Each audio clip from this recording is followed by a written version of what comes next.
e fazer mais. Vamos ler Mateus 5:6? Bem-aventurados os que têm fome e sede de justiça, porque serão fartos.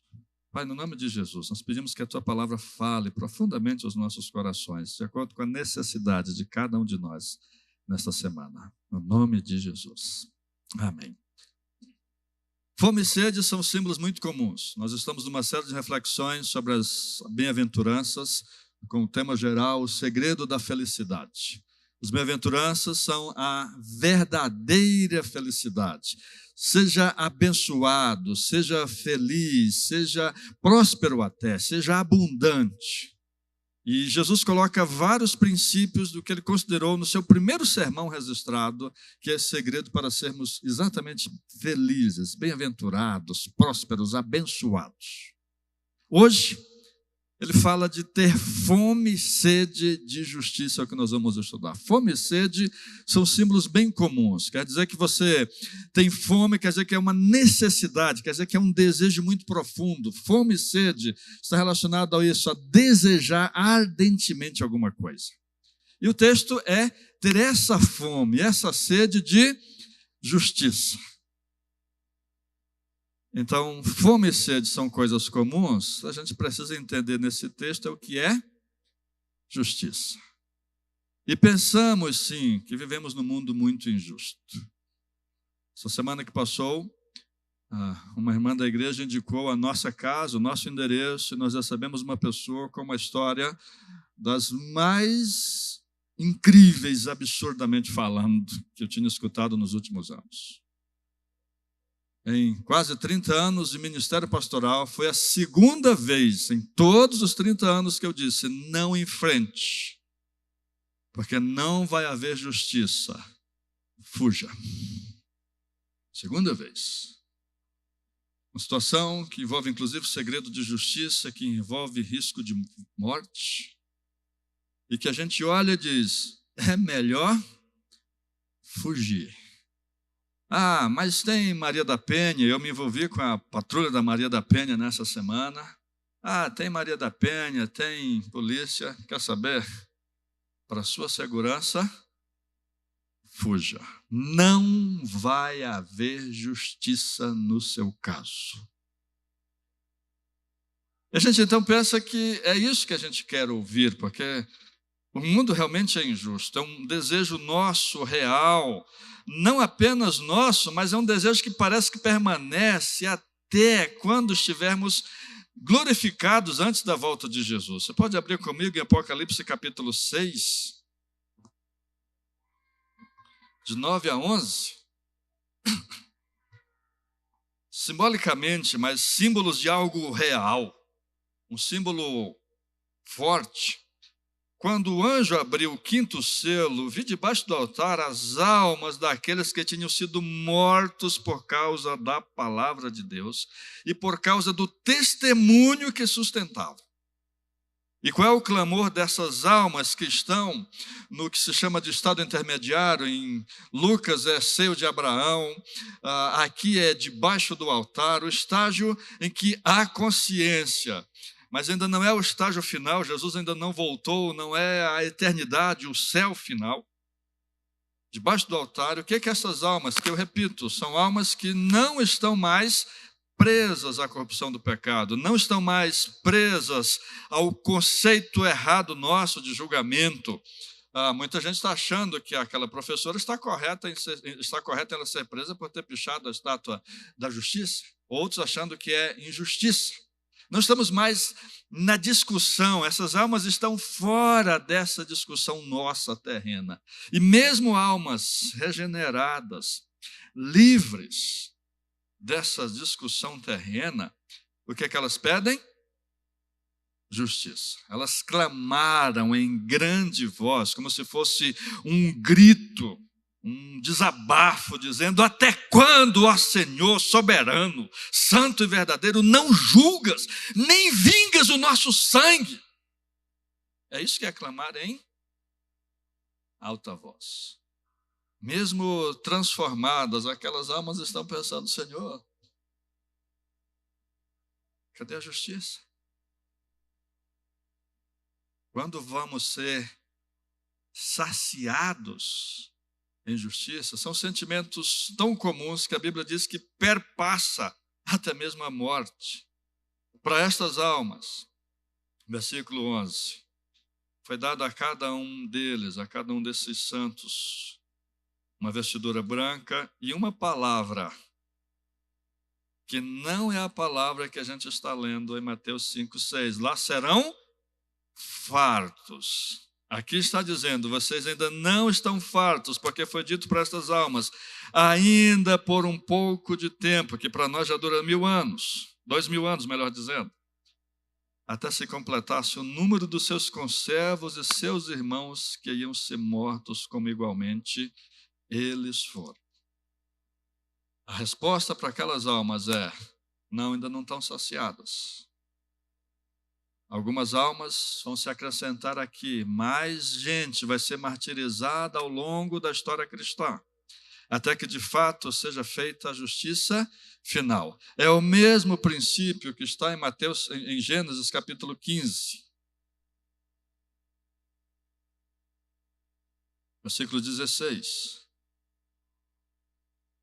onde Deus, falando com Abraão, disse, olha, Abraão, essa terra vai ser de vocês, mas não agora. Versículo 16, será na 4ª geração depois de você, Abraão, porque ainda não se encheu a medida da iniquidade dos amorreus. Ainda não é hora de exercer a justiça sobre os amorreus. Para as almas ainda não está na hora de exercer a justiça sobre o martírio que vocês sofreram. Isso só demonstra, estou puxando esses textos para demonstrar que, de fato, há um anseio muito grande por justiça. Um anseio que estava presente no coração de Jonas, que queria que a cidade de Nínive fosse totalmente destruída. Um anseio que alguns gostariam que se repetisse, que aconteceu nos dias de Gomorra, que foi totalmente destruída. Justiça. Seria bom se aquela mulher que nos procurou e que ficou várias horas na nossa casa nos 2 dias seguintes, inclusive se mudou para a nossa casa até a gente conseguir outro local para ela por parte do dia. Seria bom que a gente pudesse dizer, vai ser feita justiça. Mas não vai. Mas eu estou puxando esses assuntos só para dizer que esse sentimento está em nós e que ele é tratado na Bíblia, que haverá sim um saciar disto, ainda que mesmo para as almas tenha sido dito, calma, vai piorar antes de melhorar. Coisa que a gente não quer aceitar, que este mundo vai piorar antes de melhorar. Não queremos aceitar, não entendemos muito bem, às vezes, o silêncio de Deus. Às vezes questionamos porque Deus não está agindo. Mas eu estou puxando esses sentimentos não para tratá-los nesta manhã, porque eu preciso dizer que Mateus 5:6 não fala dessa justiça. A justiça de Mateus 5:6 não é a que eu queria ter visto nessa semana. Se fosse, Jesus teria utilizado outras palavras. Ele teria utilizado a palavra crises, por exemplo, que você encontra em João capítulo 5, versículo 30.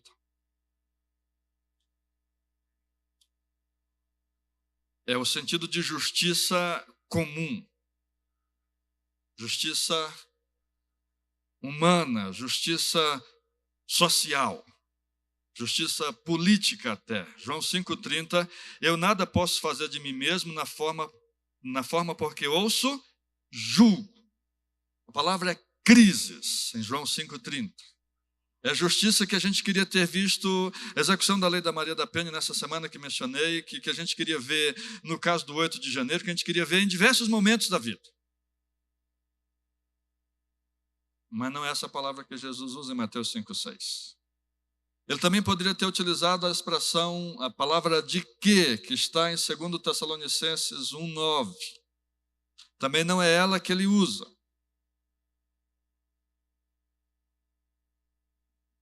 Falando sobre punição, sobre a justiça que tanto queremos. Versículo 9 de 2 Tessalonicenses 1.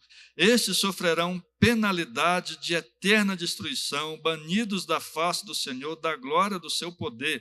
A palavra penalidade, que em algumas Bíblias pode ser justiça, é de quê? Que é essa justiça que nós queremos.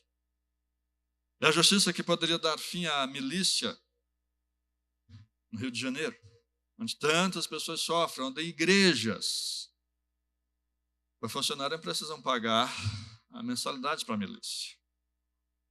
E nós estamos vivendo uma transição no Rio de Janeiro, pior ainda, que antes tinha o tráfico, que o tráfico era bom.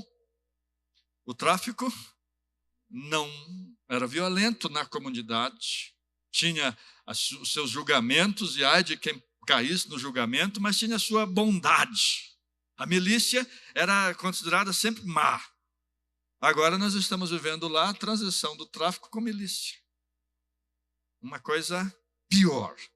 Porque de repente você tem um adolescente de 14 anos com um fuzil. A milícia eram homens adultos violentos, mas com um mínimo de bom senso. Está acabando. Essa penalidade, o julgamento para estas pessoas, ou o julgamento destas situações, seria crises ou de quê? Não são essas palavras que Jesus usa. Portanto, quando ele diz, bem-aventurado que tem fome e sede de justiça, não se aplica àquela pessoa que, morando no Rio de Janeiro, está sendo forçada a mudar de casa porque o tráfico misturado com a milícia botou para fora. Não é aquela sensação que eu tive essa semana, não é a sensação de um pastor que diz, quer dizer que a gente vai ter que pagar, nossa Cristolândia foi desafiada a pagar. Para permanecer em Campo Grande, no Rio de Janeiro, ela tinha que pagar, e nós recusamos. Somos procurados pela milícia, se não pagar, vocês podem ter problemas. Essa fome, essa sede de justiça, não é ela que Jesus está falando. Porque a palavra que ele utiliza não é nem crises e nem de quê, que é clara em dizer que se trata dessa justiça. A palavra que ele usa é uma palavra esquisitinha, dikaiosine, que tanto pode ser essa justiça, como pode ser justo no sentido espiritual. E aí você pode abrir comigo em Mateus capítulo 1, versículo 19, para ver essa palavra sendo usada outras vezes. E você vai perceber que não é a justiça da Maria da Penha, a justiça da Polícia Civil. Mateus 1, 19, José, esposo de Maria, esposo, na verdade, noivo. Ele ainda não havia passado pelo casamento, mas o noivado implicava em direitos tais quais os direitos do casamento. Sendo o quê? Dikaiosine, sendo justo. E o que quer dizer justo? Em Mateus 1,19, bom, reto diante de Deus.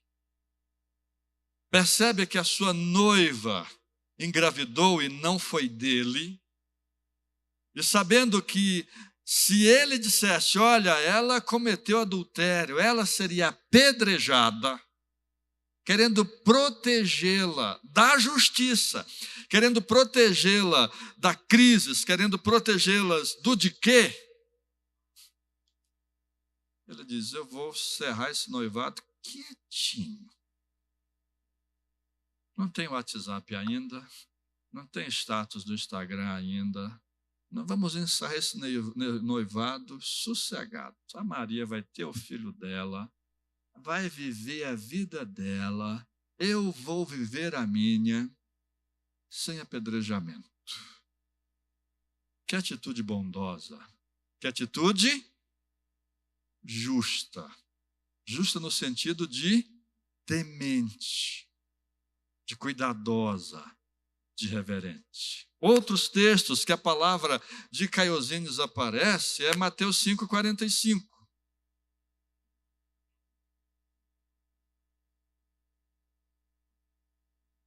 Para que vos torneis filhos do vosso Pai Celeste, porque Ele faz nascer o seu sol sobre maus e bons, e vir chuva sobre justos e injustos. O que é o justo aqui? O crente. De novo, o temente a Deus. De novo, o que se preocupa com Deus, o que ora pela chuva, o que tem a consciência de dependência de Deus. O que é o injusto? O que vive sem Deus. O que vive sem se preocupar com os mandamentos de Deus, com o que Deus pensa, com a vontade de Deus. O justo não é o que tem a ficha limpa. O justo não é o que não se atrasa, que às vezes falta com a verdade em algum momento. O justo não é o que não peca. O justo é o que é temente a Deus. E o injusto? O que não é temente a Deus. Essa palavra, mais um texto, apesar do tempo a gente ter ceia hoje, mais um texto para isso ficar muito claro. Mateus 13:17.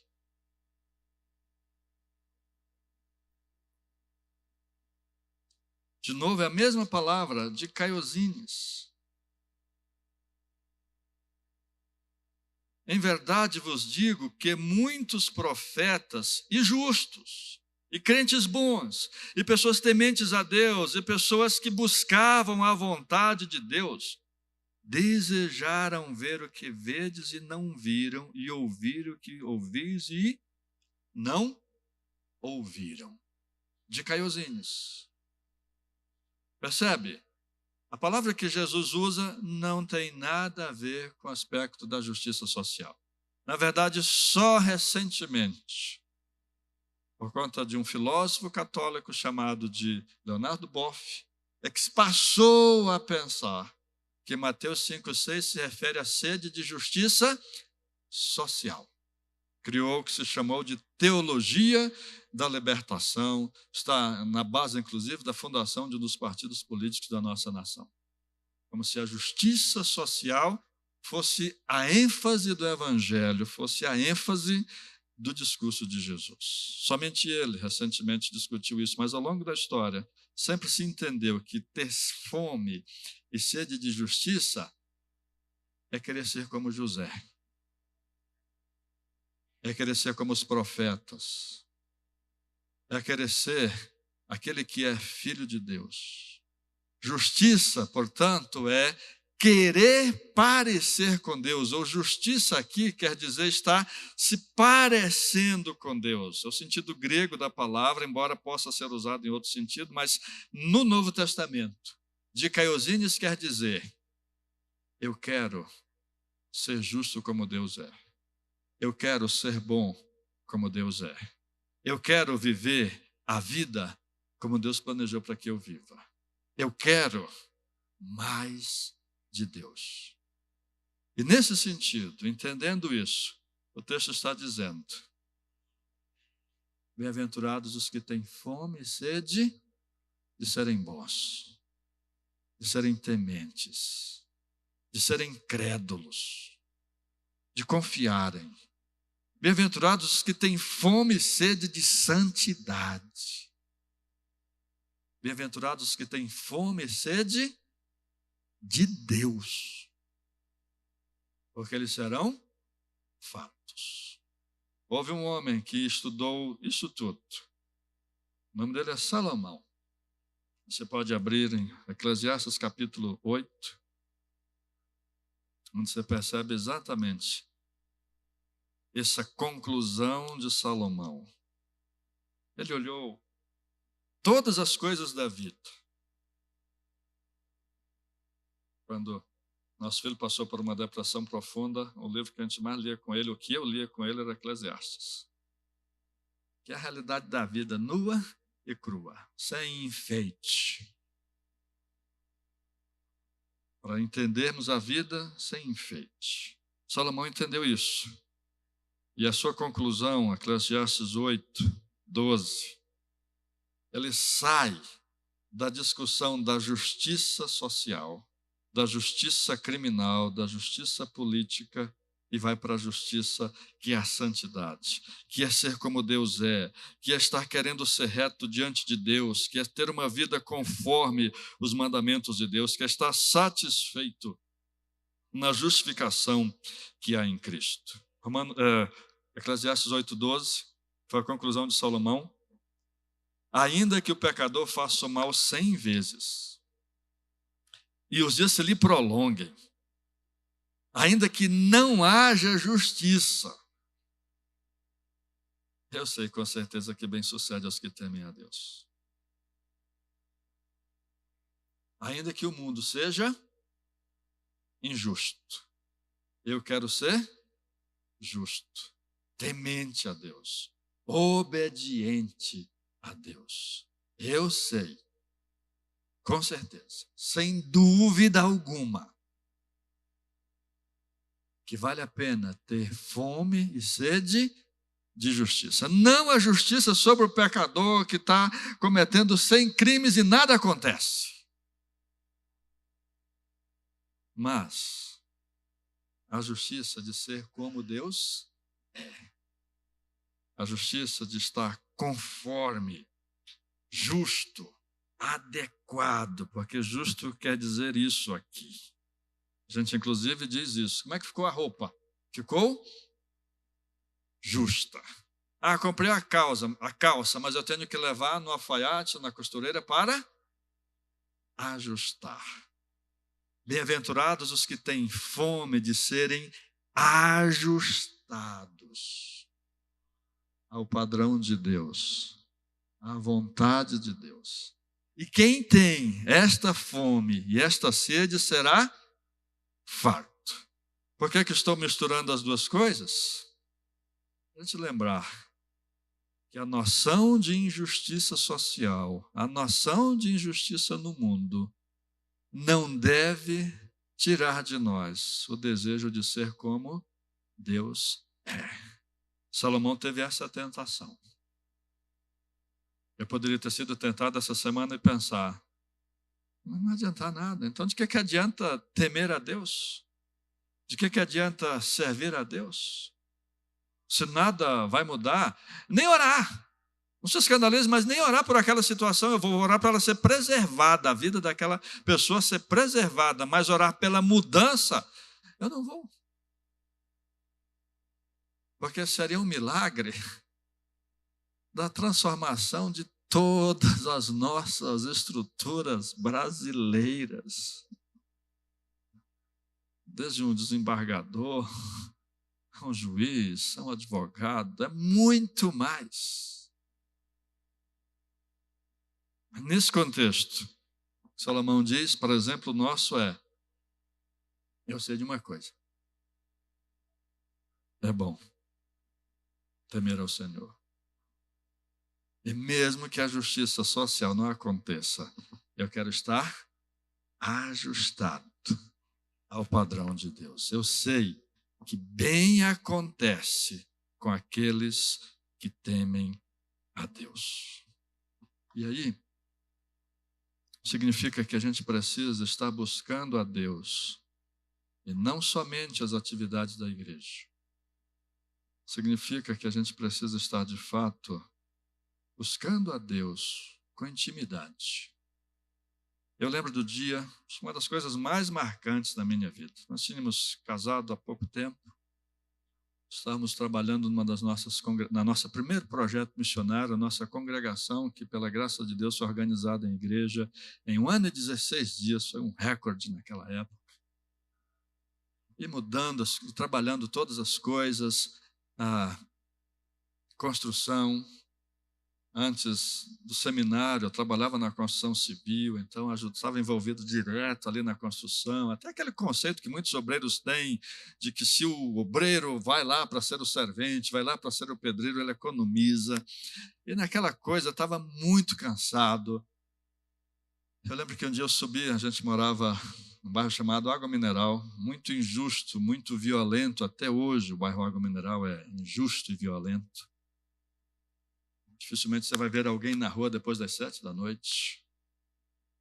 E a gente morava numa rua, como é um bairro mais carente, então geralmente são regiões que tem muitas ladeiras. Eu subindo aquela ladeira tão vazio, porque o cansaço físico estava se aliando ao cansaço espiritual, porque naqueles dias Eu estava mais preocupado com a construção do que com a minha vida com Deus. E a força que faltava para subir a ladeira não era só o cansaço de mexer um traço de concreto na pá, que não tinha betoneira naquele tempo, tá bom? Era o cansaço espiritual acima de tudo. E eu lembro de ter orado, eu lembro de ter parado, não a construção, mas de ter parado para buscar a justiça, o ser ajustado à presença dEle, à comunhão com Ele. Bem-aventurados os que querem mais santidade e retidão. Bem-aventurados os que querem mais de Deus, porque serão fatos. Você pode orar? Pode curvar a sua cabeça, acho que já está claro. Nós vamos ter a celebração da ceia. O pastor Adinaldo vai celebrar a ceia conosco. Nós vamos continuar aqui, finalizando. Do que mais você tem sede?